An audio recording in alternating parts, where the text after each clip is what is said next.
O criador da saga japonesa Dragon Ball, Akira Toriyama, morreu. Morreu aos 68 anos Akira Toriyama. Akira, a key figure in the world of Japanese manga. Porra! O mundo inteiro foi impactado com a notícia da morte de Akira Toriyama, famoso por ter criado Dragon Ball e Dr. Slump, obras que marcaram a infância de muitas pessoas, inclusive a minha. E é por isso que eu resolvi fazer esse vídeo, contando um pouco da sua trajetória, alguns de seus melhores trabalhos e o legado que o Akira deixa para o mundo. A vida de Akira Toriyama. Akira Toriyama nasceu em abril de 1955, na cidade de Kyoto, província de Aichi, no Japão, onde estudou e se destacou em vários concursos de desenho, no fundamental e também no ensino médio. Ele veio de uma família bem humilde e o seu passatempo era desenhar seus colegas de classe em estilo mangá. Olha aí que bacana. Na época da escola, Akira se inspirou bastante em desenhistas que estavam em alta, como Osamu Tezuka, o mangaka de Astro Boy e Dororo e até o Walt Disney, famoso por ter criado o Mickey e o Pato Donald. Por isso, não era incomum ver um jovem aspirante a mangaka desenhando personagens desses autores. Apesar de sua paixão pelo desenho, ele não ingressou na carreira de mangaka de primeira, talvez pela pressão dos pais, que não queriam aquela vida para ele, já que ele teria que trabalhar muito e ganharia bem pouco. Ele então se graduou na escola em 1974 e em seguida seguiu a carreira de designer em uma agência de publicidade local, onde fazia esboços para propagandas e trabalhos de lettering. Segundo ele, esse trabalho inicial foi extremamente importante para sua carreira, porque nessa agência ele ganhou não só experiência na área, mas viu de perto a dura realidade dos bastidores que os autores famosos não contavam. Em 1977, ele saiu da empresa por motivos de saúde, e essa foi a época em que ele mais focou em seus projetos pessoais. E por vários anos, ele seguiu desenhando e enviando seus trabalhos para empresas que premiavam as melhores obras enviadas pelo público. Em 1978, o Akira participou de mais um concurso, dessa vez na Weekly Shonen Magazine, onde ele não venceu, mas despertou o interesse de Kazuhiko Torishima, o CEO da editora Shueisha na época. Torishima encorajou Akira a continuar com seus projetos, elogiando seu estilo de desenho, que incluiu o uso de katakana para onomatopeias e desenhos dos personagens em perspectiva,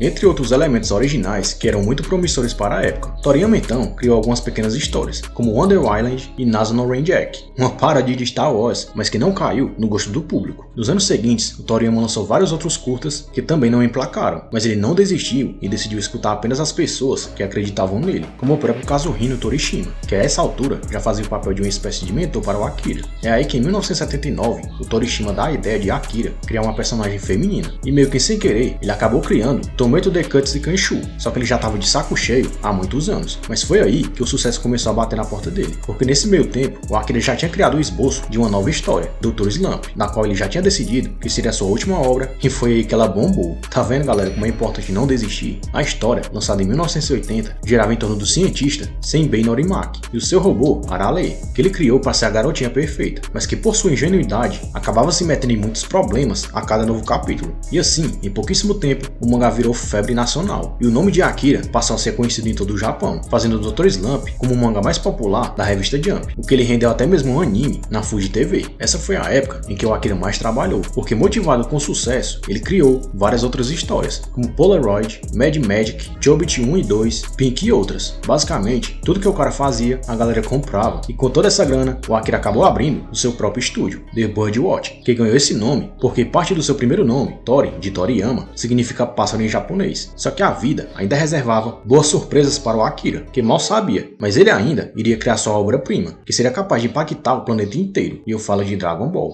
Dragon Ball. Assim como o Dr. Slump se tornou popular, chegando a vender 35 milhões de cópias e a render alguns prêmios importantes para a carreira do Akira, em menos de 4 anos, o mangá se tornou comum, fazendo com que as pessoas buscassem por novas obras. Sem ideias para continuar a história e sofrendo pressão dos editores para criar uma nova obra viral, o Akira resolveu apostar em um mangá com o tema Kung Fu, que estava em alta com os filmes da época, e foi aí que surgiu Dragon Boy, uma espécie de prólogo não oficial de Dragon Ball, que viríamos a conhecer. Dragon Boy contava a história de um garoto com asas de dragão, chamado Tengton, que treinava artes marciais em um bosque e que um dia recebeu a missão de seu mestre de levar uma princesa em segurança até a sua terra natal, o País das Flores. O mangá trazia o estilo de Dr. Slump, com um ritmo de ação, e foi fortemente inspirado nos filmes do Jack Chan. Infelizmente, a história não rendeu tanto quanto o Dr. Slump, mas ao lado de outro curta, do mesmo ano, chamado de As Aventuras de Tong Po, essas duas obras acabaram servindo de base para Dragon Ball, lançado finalmente em novembro de 1984. De Dragon Boy, o Akira retirou o nome e os elementos que geravam identidade, como a esfera e as asas de dragão, além do ritmo de ação em forma de lutas. Já de Tangpo, ele tirou toda a parte dramática e tecnológica, criando assim um dos mangás mais famosos do mundo. Inclusive, o Akira já revelou em entrevista que Tangton, o garoto protagonista de Dragon Ball, foi a base do Goku que conhecemos lá em Dragon Ball. A única coisa que ele fez foi substituir as asas por uma cauda, até para diferenciar o seu protagonista de outras obras genéricas que estavam surgindo na época. Dragon Ball traz a história de Son Goku em busca das esferas do dragão e foi fortemente inspirado no livro chinês Jornada para o Oeste. Porém, ele não engatou de primeira, fazendo o Akira acreditar que essa seria só mais uma história que teria um curto fim. Só que de repente, Dragon Ball começou a ganhar uma popularidade absurda e em menos de 2 anos, a obra já tinha o seu próprio anime, que foi muito elogiado na época por trabalhar mais a ação que o humor bobo, principalmente no arco do torneio de lutas. Durante os 11 anos seguintes, o Toriyama trabalhou em Dragon Ball pessoalmente, produzindo 519 capítulos reunidos em 42 volumes, além de diversas adaptações em anime, filmes e videogames. A obra também foi um sucesso mundial, vendendo entre 250 a 300 milhões de cópias internacionalmente. Dragon Ball também ajudou a popularizar a cultura otaku pop japonesa, no Brasil e em outros lugares, e influenciou não só grandes obras como One Piece e Naruto, como incentivou pessoas a criarem seus próprios conteúdos para a internet, como esse que vos fala. Claro que durante toda a trajetória do Akira Toriyama, tiveram coisas bem piores que baixa audiência de público, como o excesso de trabalho dos mangakas no Japão, que é bem comum. Para você ter uma ideia, em uma entrevista, o Akira revelou algo chocante, que um dia ele estava exausto porque tinha acabado de terminar um capítulo inteiro de um mangá, o que fez com que as suas articulações dos seus dedos inchassem, fazendo ele perder temporariamente até a sensibilidade das suas mãos. Foi aí que um dos editores-chefes chegou para ele e perguntou o seguinte: olha o absurdo, se ele ainda conseguia assinar o seu próprio nome. E ele, sem entender, respondeu que sim, mas logo depois, o cara falou que se ele conseguia assinar, ele conseguia desenhar, e pediu que ele voltasse ao trabalho. Olha a insanidade. Nessa entrevista em específico, o Akira até ri, mas imagina como ele deve ter se sentido na época. É por isso que quando o Yusuke Murata entrega um mangá curto de One Punch Man, o meu mangá preferido hoje em dia, eu agradeço, porque eu sei que não é fácil. E é claro que existem várias outras histórias escabrosas do Akira e de outros mangakas, porque quem acompanha mangás sabe muito bem que o trabalho desses caras não é moleza. Recentemente, Black Clover até foi removida da Weekly Shonen Jump porque o Yuki Tabata estava doente e o cara não conseguia entregar os capítulos a tempo de serem lançados semanalmente, que fez a obra perder vitrine na Shonen Jump. Voltando ao Akira, se você pegar todas as obras dele desde o começo, vai perceber que existe um pouquinho de Dragon Ball em cada uma delas. Então podemos dizer que a criação do universo do Goku começou bem antes do que você pensa, porque tudo foi construído, mesmo sem o Akira saber, para que Dragon Ball se tornasse o sucesso que ele é hoje, tendo a capacidade de atravessar gerações, até mesmo depois da morte do autor, a morte de Akira Toriyama. Por mais que existam pessoas capazes de impactar tanto no mundo, ninguém está imune às leis naturais da vida: nascer, crescer, trabalhar, pagar imposto pra caramba e morrer. E com Akira não era diferente. Era óbvio que um dia, o seu dia, chegaria. Só que é aquela velha história: por mais que a gente saiba que um dia uma pessoa querida vai nos deixar, nunca estamos preparados para quando esse dia chegar. E na madrugada do dia 8 de março de 2024, o mundo foi impactado com a notícia de que o Akira tinha falecido, o que fez muita gente questionar se aquilo não era até uma brincadeira de mau gosto. Só que infelizmente não. E ele tinha falecido ainda no dia 1º de março, o que fez muita gente noticiar errado. Acontece que lá no Japão é bem comum não divulgarem a morte de figuras famosas até que a família deseje que isso seja divulgado. Basta lembrar do caso da Rieko Kodama, uma das mentes criativas por trás do Sonic, e outros personagens bem famosos da SEGA, que faleceu lá em 2022, mas os fãs só foram descobrir mesmo meses depois, porque isso foi um pedido da família dela. Se fosse no Brasil, tenho certeza que a mídia ia dar notícia antes mesmo do corpo chegar na funerária. Mas do outro lado do mundo é o oposto, porque por lá ainda existe esse respeito à família, que acaba ganhando um tempinho a sós para viver o seu luto e se despedir do seu ente querido. Mas qual teria sido a causa da morte? Segundo a nota oficial, publicada pelos estúdios ligados ao Akira, ele faleceu na ocorrência de um hematoma subdural, que é quando ocorre um acúmulo de sangue entre o cérebro e o crânio, devido a alguma lesão interna ou externa, que faz pressão nos vasos sanguíneos daquela região, fazendo com que eles se rompam, o que pode ser uma consequência de uma pancada forte na cabeça, por exemplo. Mas eu acredito que esse é o máximo de informações que vamos ter desse caso, porque o Akira sempre foi discreto, preferindo se manter sempre no anonimato, desde o seu auge, lá nos anos 80, tanto que não existe sequer fotos dele na mídia